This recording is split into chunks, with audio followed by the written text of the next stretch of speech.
Dear students, today I am taking your chapter 9 Heredity and Evolution. Here I will describe all the important points as per the syllabus of CBSE and as per your book prescribed by NCERT. Heredity and Evolution, Chapter 9. In a number of animals, including human beings, which reproduce sexually, quite distinct variations are visible among different individuals. And in this chapter, we shall be studying the mechanism by which variations are created and inherited. The long-term consequences of accumulation of variations are also an interesting point to be considered. We shall be studying this under evolution. Accumulation of variations during reproduction. First point, inheritance from the previous generation provides both a common basic body design and subtle changes in it for the next generation. Now think about what would happen when this new generation in turn reproduces. The second generation will have differences that they inherit from the first generation as well as the newly created differences. If one bacterium divides and then the resultant two bacteria divide again, the four individual bacteria generated will be very similar. There would be only very minor differences between them, generated due to small inaccuracies in DNA copying. However, if sexual reproduction is involved, even greater diversity will be generated. Do all these variations in a species have equal chances of surviving in the environment in which they find themselves? Obviously not. Depending on the nature of variations, different individuals would have different kinds of advantages. The rules of heredity determine the process by which traits and characteristics are reliably inherited. Let us take a closer look at these rules. What exactly do we mean by similarities and differences? We know that a child bears all the basic features of a human being. However, it does not look exactly like its parents, and human populations show a great deal of variations. Observe the ears of all the students in the class. Prepare a list of students having free or attached lobes and calculate the percentage of students having each. Find out about the earlobes of the parents of each student in the class. This you can do either by visiting their homes, or you can simply ask friendly with your friends and they will tell you the things. Find out about the earlobes. Based on this evidence, suggest a possible rule for the inheritance of earlobe types. Your finding may be like as shown in the table in next slide. Here some dominant and recessive characters are shown. No cleft chin and no cleft. Widow's peak, no widow's peak. Dimples, no dimples. Brown, black hair, blonde hair. Freckles and no freckles. Freckles or freckles. Brown eye, grey or blue eye. Free earlobe and attached earlobe. Earlobes you can see here, it is free, and in this case it is attached. Here the eye are blue, here the eye is brown, and some hairs are brown, some hairs are blonde. Dimples and widow peaks, this can suggest you that some are dominant and some are recessive characters.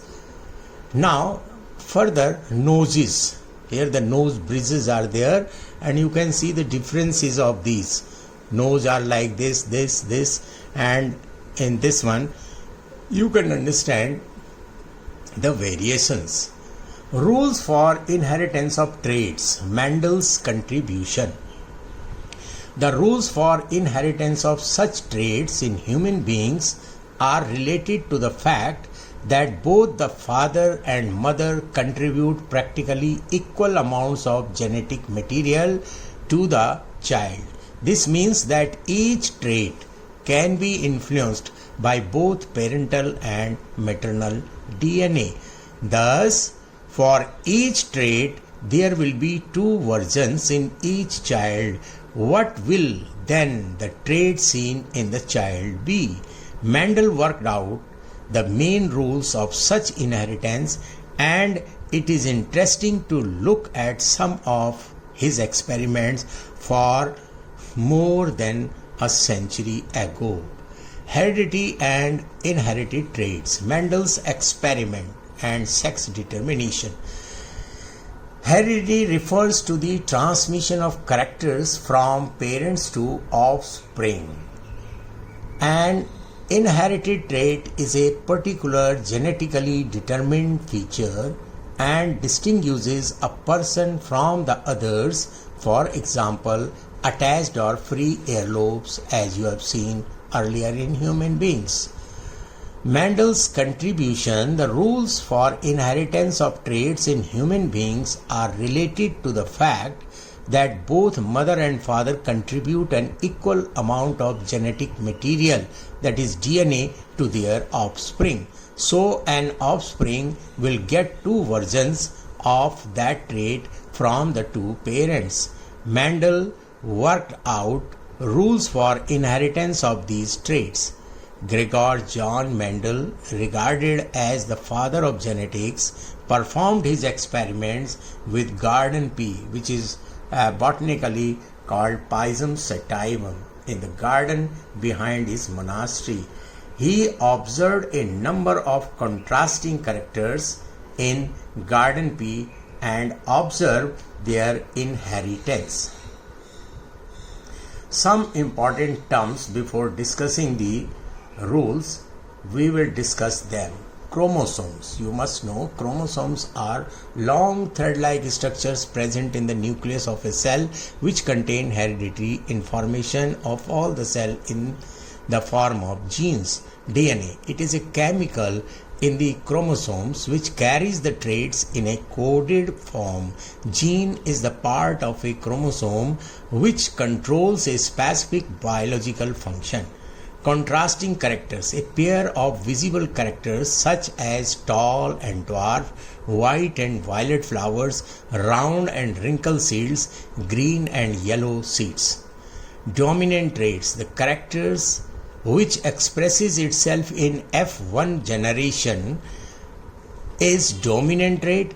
Example, tallness is a dominant trait in pea plant. Recessive trait. The character which does not express itself but is present in a generation is recessive trait. Example, Darwinism in the pea plant. Homozygous. A condition in which both the genes of a same type are present. For example, an organism have both the genes of tallness, it is expressed as TT, and genes for dwarfness are written as small tt. These are called homozygous.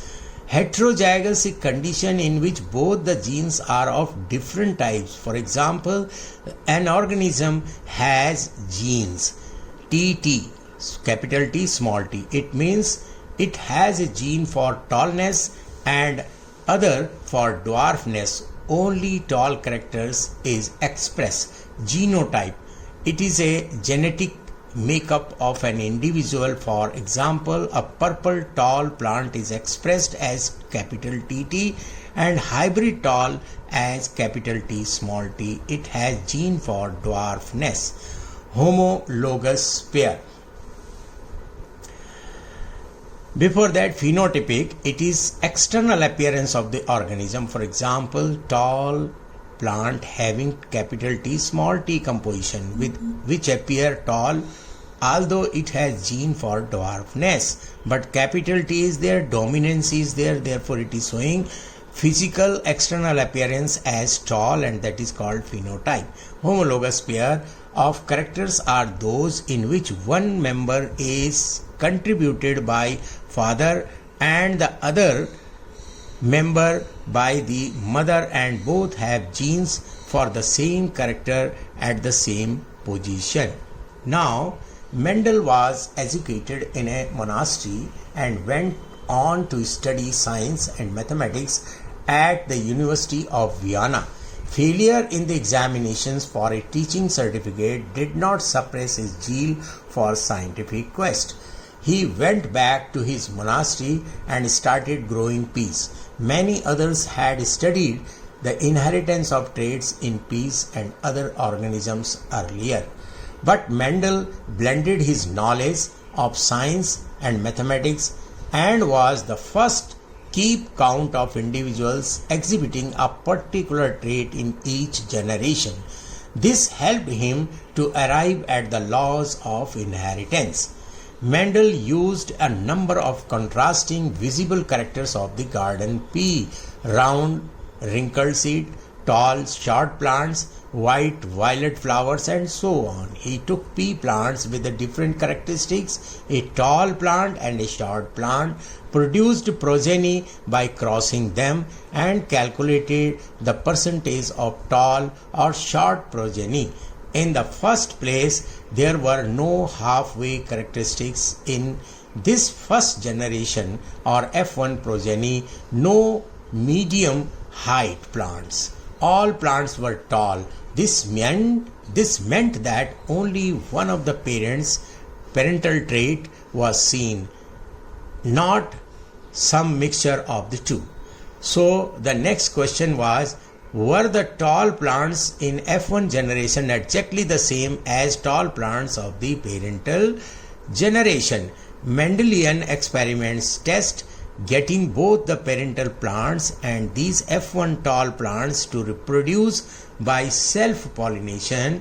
The parental plants are of course all tall. However, the second generation F2 progeny of F1 tall plants are not all tall. Instead, 1/4 of short. This indicates that both the tallness and shortness traits were inherited in F1 plants. Only the tallness traits was expressed, and this led Mendel to propose that two copies of factor, now called genes, controlling traits are present in sexually reproducing organism. These two may be identical or may be different depending on percentage. A person can be worked out with this assumption. A pattern can be worked out with this assumption. Now there are two hybrids. One is the monohybrid and another is dihybrid. So in monohybrid, the cross in which Mendel showed inheritance of dominant and recessive characters is monohybrid cross. To observe inheritance of single pair of contrasting characters, Mendel's experiment to show that traits may be dominant or recessive. Mendel conducted breeding experiments in garden pea, selected pure plant of a tall short plant, produced first generation plant by crossing them, found that all plants were tall, produced the second generation by self-fertilization of the hybrid, found that 3/4 of the plants was tall and 1/4 was short. This can be seen in the diagram. Pure tall, pure dwarf, capital TT, small tt. When gametes are formed, capital T, small t, they get crossed from the zygote, capital T, small t, in F1 generation. All tall plants, phenotypic, and then they were self-pollinated, and that can be shown in this table. Capital T, small t, capital T, small t. If we cross these two, capital T, this one, capital T, small t, this, capital T, small t, and this as small t both. So we can get in F2 generation xenotypic ratio 1:2:1. Three types of plants represented: TT, here capital TT, small capital T, small t, and then both small t. Here you can also see tall and short were crossed, all tall offspring in first, then self pollinated, and we get 1:2:1. That means 3 tall and 1 small. So phenotypically 3 tall, 1 dwarf. Genotypically pure tall only 1, hybrid tall 2, and pure dwarf 1. So law of dominance: when parents having pure contrasting characters are crossed, then only one character expresses itself in F1 generation. This character is the dominant character, and the character or factor which cannot express itself is called recessive character. Now, dihybrid cross. Mendel also carried out experiments to observe inheritance of two pairs of contrasting characters, which is called dihybrid cross. In F1 generation, he obtained all round and yellow seeds. It means round and yellow traits of seeds are dominant features, while wrinkled and green are recessive. He self-pollinated the plant in F1 generation. To obtain F2 generation, he obtained 4 different types of seeds: round yellow, round green, wrinkled yellow, and wrinkled green in the ratio 9:3:1. As conclusion, we have seen round and yellow seeds 9, round and green seeds 3, wrinkled and yellow seeds 3, and wrinkled and green seeds only 1. This can also be seen in the graphical table. Here we have made gametes RY, RY, RY, RY. 2 are capital, 2 are small. And in this, one is capital Y, one is capital Y, all others are small y. Similarly here, and by crossing them, we get 9:3:1 ratio in F2 generation. Now, how do traits get expressed? Cellular DNA is the information source for making proteins in cell. A part of DNA that provides information for all particular protein is called a gene. For that protein, for example, the height of a plant depends upon the growth hormones, which is in turn controlled by the gene. If the gene is efficient and more growth hormones is secreted, the plant will grow tall. If the genes for tall particular protein gets altered and less of it's secreted, when the plant will remain short. Both the parents contribute equally to the DNA of next generation during sexual reproduction.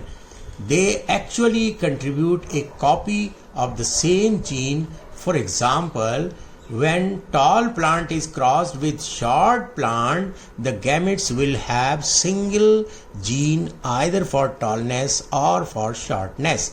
F1 generation will get one gene for tallness and other for shortness also. How do germ cells, gametes, that single set of genes from parents who have two copies of them? Each gene set is present not a single long thread of DNA, but as separate independent piece, each called a chromosome. Each germ cell or gametes has one copy of it because there is reductional division in the sex organs at the time of formation of gametes. Fourth, when fertilization takes place, normal number of chromosomes is restored in the progeny, ensuring the stability of DNA. How do sex of a newborn individual determined? This is really an important point to learn. How do the sex of a newborn child can be determined? Different species are different. Use different studies for this. In some animals, the temperature at which fertilized eggs are kept determines whether the developing animals will be male or female. This is the case of crocodile. Some animals like snails can change sex, indicating that sex is not genetically determined. In human being, sex of the individual is determined genetically, mean genes inherited from the parents decide the sex of the offspring. Now, determination of sex by individuals. In this slide, you are looking male and female male having chromosomes X and Y and female having both XX. When there is a zygote formation, then there will be XX and XY combination of the gametes. Now offspring, if having XX chromosomes, it will be female, and if XY, it will be male. So there are 23 pair of chromosomes, of which 22 are similar in male and female and are known as autosomes. The remaining one is sex chromosomes, which is XY in male and XX in females. Male produces two types of sperms, X and Y, while female produces one type of egg, X. If X type of sperm fertilizes the egg, then the sex of baby will be female. If Y type of sperm fertilizes the egg, then the sex of the baby will be XY. This can further seen here very clearly. Male and female are producing sperms XY, XX, and when they are meeting egg with the sperm, then they may be female XX 50% and male XY 50%. The cross down show that half the children will be boys and half will be girls. All children will inherit an X chromosome from their mother regardless of whether they are boys or girls. This is very clear. Therefore, sex of children will be determined by what they inherited from their father and not from their mother. Autosomes, as we have discussed, those chromosomes which do not play a role in sex determination are called autosomes, and their number is 22. Those chromosomes which play a role in determining sex of a newborn. If the sperm having X chromosomes fertilizes with ovum with X chromosomes, then baby will have XX chromosomes and it will be female. If the sperm having Y chromosomes fertilizes with ovum with X chromosomes, then the baby will have XY chromosomes and it will be male. Acquired and inherited traits, speciation, evolution, evolution and classification and evolution by stages, human evolution. All we will study under the heading evolution. So let us see what is evolution. It is the sequence of gradual irreversible changes which took place in the primitive organism over millions of years to form new present day species. Variations that resulted in formation of new species occurred basically due to errors of DNA copying as well as due to sexual reproduction.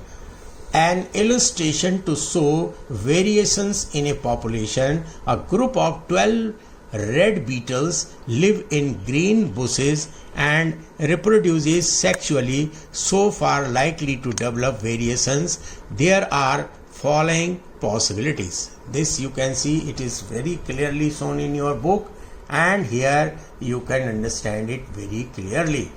First situation: crows eat these beetles as they can easily pick up red ones in the green bushes. There is a color variation during sexual reproduction and green beetles appears. It reproduces and its population increases. Crows are not able to see green beetles, so their population continues to increase, but that of red beetles decreases. This type of variation gives a survival advantages. Now, second variation. Due to the color variation, few blue beetles appear, forming blue population. Crows can see both red and blue and eat them. Initially, there are more of red beetles and less of blue. There is sudden calamity in the elephant kills red beetles by stamping on bush. Blue beetles survive, reproduces and increases in number. In this case, there are no survival of advantages but provides diversity without any adaptation. Now, third situation. As the population of beetles increases, the bushes suffer from disease and availability of food for beetles decreases. The size of beetles eliminated and enough food is available for the beetles. They come back to their normal size. This type of change is not inherited because this is not transferred in the genes. This is herited characters. Now we will see Charles Darwin idea of evolution. This concept of evolution was based on the idea that new species were formed due to the variations that occurred in the organism. Nature played an important role in selecting the organism having suitable variations. Charles Darwin set out on a voyage when he was 22 years old. 5-year voyage took him to South America and the islands of its coast. The studies that he conducted during this voyage were to change forever the way we look at the variety of the earth. Interestingly, after he got back to England, he never left shores again. He saved at home and conducted various experiments that lead him to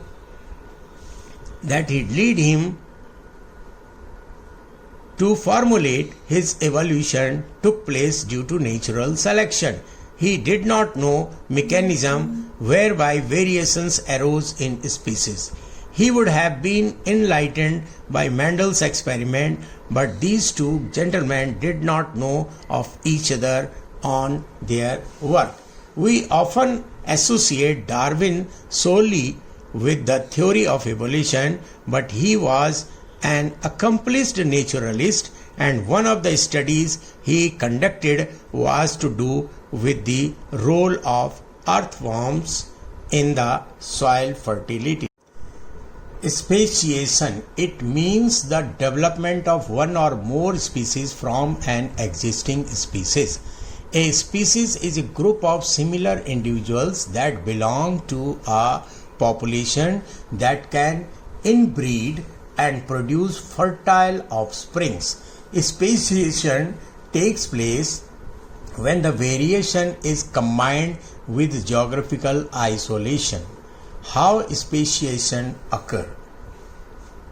It occurs when two populations are isolated both geographically and reproductively, leading to almost new genes flow between the two populations. Over generations, genetic drift will accumulate different changes in each subpopulation. Natural selection may also operate differently in these different locations.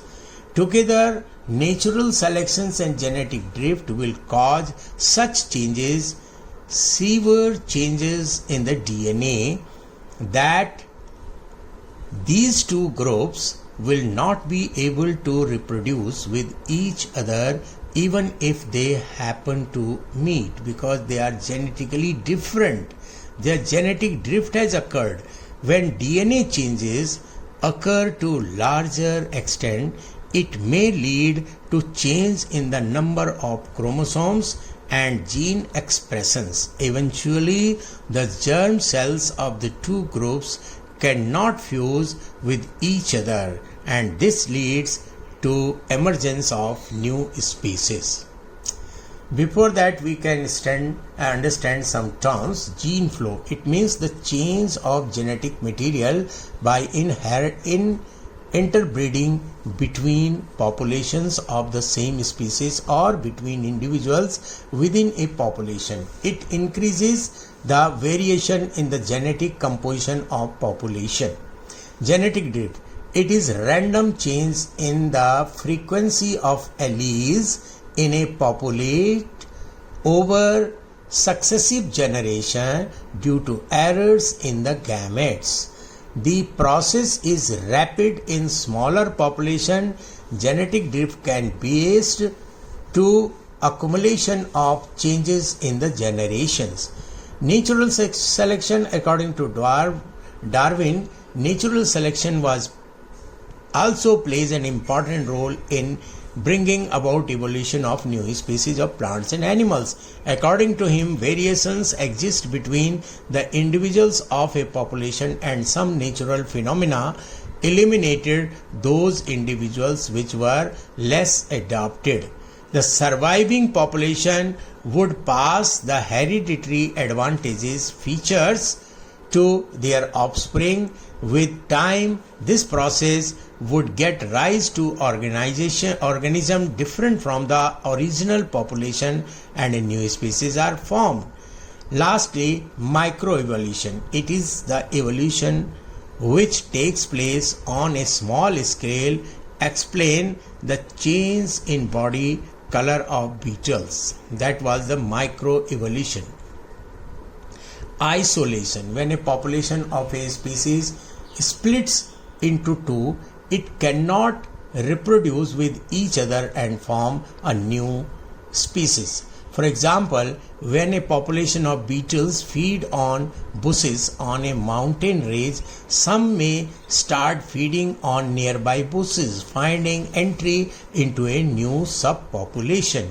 They reproduce with them, so genes enter in a new population. Ultimately, the two groups will be incapable of reproducing with each other and new species will be formed. So isolation can also create new species. Evolution and classification. The organism shows certain features like appearance and behavior which are called characteristics. For example, plants can perform photosynthesis. The basic characteristics are shared by a large number of organisms. More characters which two species have in common more closely are related. If they are more closely related, then they have common ancestors. Explain the examples of brother, sister and cousins. Evolutionary relationship can also be traced with the help of the following. Homologous. Structures feature similar in structures but appear in different organisms with different functions. As you see here, human hand, cat hand, whales, fins and bat hands. All are homologous organs, but they are in different organism. Analogous structures similar in function but are not similar in origin, which we'll see next slide. Vestigial structures, remnants of organs of structures that had a function in early ancestors, had function in ancestors but no function in present animal. This we'll see in next slide. Embryology, this is the embryology, share common ancestors based on similarities. You cannot select which one is of human, which one is of tortoise and which one is of fish. So basic similarity is there, early embryo, and then slightly as they develop you can find the differences in them. Now about analogous and homologous organs and analogous organs. Homologous we have seen earlier. This is the frog, lizard, bird, human hands. All are structurally same. And then the analogous organs, bat and bird, they have the different basic design. Design is different and developmental origin, but have similar appearance and perform a similar function. For example, wings of bat and bird. Wings of bat are folds of skin attached between fingers, but wing of birds are modified for limbs. Now vestigial organs, if we see in human beings, we will find so many vestigials: ear muscles, eyebrow, eyelash, tonsils, thymus gland, male nipples and coccyx. And here Darwin's point on the ear, replica of plica semi-luminaries, pineal gland, wisdom teeth, appendix and body. This is the human vestigial organs. Now you will see what are vestigial organs that can be seen here. Remnants of organs or structures that had a function in early ancestors, had function in ancestor but no function in present animal. Now this can also evolutionists tend to focus on similarities. Similarities you can see in all these similarities here seen, and this picture will give you a creation of focus on the differences. Now study of fossils also lead us to some evolutionary point. Fossils are preserved animals, remains of living organisms that lived in past. Fossils are preserved remains of living organisms that lived in past. When living organisms die, their bodies decomposes, but some parts of their body may be in such an environmental that they do not decompose. For example, if a dead insect gets caught in hot mud, it will not decompose quickly, but the mud will harden and remains impressions of the body parts. These impressions are also called fossils. The age of fossils can be estimated in two ways. The fossils that occur closer to Earth surface are more recent to those found in deeper. Second method is isotope dating, that is detecting the ratio of different isotopes of the same element in the fossil. Now significance: fossils are formed layer by layer in the earth crust. The animals and plants which existed earlier are buried in the deeper layer, which once found in the upper layer. It is found that Deeper fossils have simpler structure than upper layer. Complete fossil record of animals like horse, camel, man has helped us to study the stages of evolution. How do we know how old fossils are? We have discussed earlier. The two components of this estimation is, if we dig into the earth and start finding fossils, it is reasonable to suppose that fossils we find closer to the surface are more recent. The second way of dating fossils is by detecting the ratios of different isotopes of the same element in the fossil material. It would be interesting to find out exact how this method works. How do fossils form layer by layer? Let us start 100 million years ago. Some invertebrates on the seabed die and are buried in the sand. More sand accumulates and sandstones form under pressure. Millions of years later, the dinosaurs living in the area die and their bodies too are buried in mud. This mud is also compressed into rock. Above the rock, earlier invertebrate fossils. Again, millions of years later, the bodies of horse-like creatures dying in the area are fossilized in rocks above these earlier rocks. Much later, by erosion of water flow, wears away some of the rocks and exposes the horse-like fossils. As we dig deeper, we will find older and older fossils. This is the transitional fossil Archaeopteryx. This is supposed that this Archaeopteryx was such a bird which is having fins and their beak was having teeth. They were later developed into the aves. So this shows that birds were generated from reptiles. Evolution stages. Evolution is a continuous and gradual process.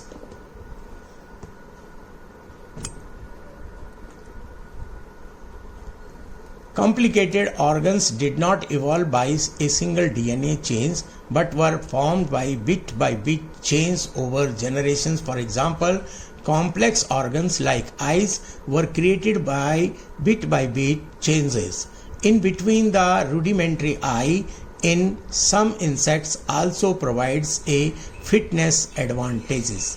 The structure of eye in all organisms is different enough to have evolutionary origins. Some dinosaurs had features although they could not fly. This shows that birds are closely related to reptiles. Since dinosaurs were reptiles, some dinosaurs looking structures also evolved from the common ancestors. The current examples of such a process is wild cabbage plant, from which the different vegetables are generated. This we can see here. Selection of short distance between the leaves had led to formation of cabbage that we eat nowadays. Selection of arrested flower development had led to broccoli. Selection of sterile flowers had made cauliflower. Selection of swollen stem had formed kohlrabi. Selection for large leaves had formed leafy vegetables kale. Selection for colored leaves formed red cabbage. This diagram you can see here. Wild cabbage change into broccoli, cauliflower, kohlrabi, kale and cabbage, and these are arrested flowers and with swollen parts. Now we can understand molecular phylogeny. We have been discussing how changes in DNA during cell division would lead to change in the proteins that are made from this new DNA. Another point that has been made is that these changes would accumulate from one generation to the next.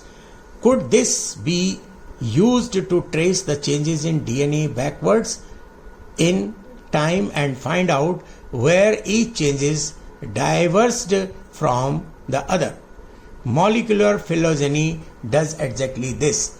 This approach is based on the idea that organisms which are more distinctly related will accumulate greater number of differences in their DNA. Such studies trace the evolutionary relationship, and it has been highly gratifying to find that the relationship among the different organisms shown by molecular phylogeny match the classification scheme that we learned in class 9. Now, to sum up, we can say the evolutionary relationship can be established: study of homologous organs, study of analogous organs, study of fossils, changes in DNA during reproduction, and evolution versus progress. Evolution cannot be called progress from lower forms to higher forms. It is basically forming more complex design while the simpler ones also keep growing. Evolution is generation of diversity with the help of environmental selection. Bacteria which were formed first have the capacity to live in diverse conditions and are still flourishing. On the other hand, human beings, which are highly evolved species, cannot be called the pinnacle of evolution, but yet another species in the evolving life forms. Human blood group can be seen. 4 types of blood groups are there: A, B, AB or O. These are controlled by gene, which is denoted by the symbol IA, IB and IO, sometimes also denoted as I. The genes IA and IB show no dominance over each other. They are co-dominant, that is, both expresses themselves independently. But these both genes are dominant over the gene IO. Therefore, blood group of person depends on the type of genes present. That is, blood group A has the following genes you can see in the figure. The various ways in which individuals with a particular trait may increase in a population: by sexual reproduction, inaccuracies due to DNA replication due to environmental changes. This diversity will increase with time, as these variations can be passed on only through DNA or genes during reproduction through reproductive tissue germs. There are 5 points which you can see. If these variations give survival advantage due to genetic drift, migration which leads to the gene flow, and the mutation caused due to the particular type of environment, and acquired traits due to particular type of environment. How did human beings evolve? Primates like humans are mammals.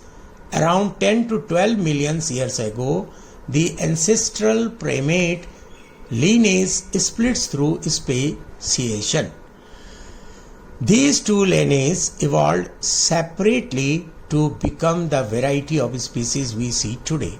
Members of one group were early version of what we know today as the great apes, gorillas, chimpanzees, and the bonobos in Africa, orangutans in Asia. That is, modern great apes evolved from this ancestral group. They mostly remained in forest with an abnormal life, meaning they live in trees. Great apes are also quadrupeds, which means they move around with 4 legs on the ground. The other group evolved in a different way. They become terrestrial, meaning they live on land and not in trees. From being quadrupeds, they evolved to bipeds, meaning they move around on their 2 back legs. In addition, the size of their brain increased. This is the group that through evolution gave rise to modern current humans. Many fossils found in Africa are from the named Australopithecus, which means southern ape. This genus is extinct, but fossil studies revealed interesting features about their adaptation towards a terrestrial lifestyle. Human beings' evolution by excavation, we got time dating fossils and determining DNA sequences, and other 12 points are there. We can understand the human evolutions. Here this is a tree which is showing hominids, orangutan, gorilla, chimpanzee, bonobo, human and Neanderthal. Evolutionary scheme showing that great apes and humans all evolved from a common ancestor. The Neanderthal picture is a statue designed from the fossil skeleton, from this one. Now it is interesting, these evolutionary trends from Australopithecus to Homo sapiens. Structural changes, more downward facing foremen facilitated transition to bipedism. S-shaped curvature of spine, longer leg, larger heel, shift in position, reduced brow, ridge and jaw protrusion, large cranial capacity, smaller teeth and narrow jaw, lower and broader pelvis, we can see in the diagram as stated earlier. So conclusion, from the time of Homo erectus, Homo sapiens migrated out of Africa. Homo sapiens extended this migration over the whole planet. In the 15th and 16th centuries, Europeans explored the world on the various continents. Explorers met unknown population. Europeans were wondering if those beings were human or not. But actually those populations were also descendants of the men and women who colonized the earth at the dawn of mankind. In much earlier time, there was a theory that there were several races of humans based mostly on skin color, but this theory was not supported by science. Current studies of DNA show that more than 7 billion people who live on earth today are not of different races. There is only one human species on the earth today named Homo sapiens, which starts earlier member arose from Africa, then East Asia, South Africa, Europea, Central Asia, Australia and different parts of world, they start migrating. And interesting figure is here, modern human which can move on the 2 legs and modern gorilla on 4. So you can see differences in this. Comparing human and gorilla skeletons, you will understand how they both are similar but different. We have many similarities, but still we have differences.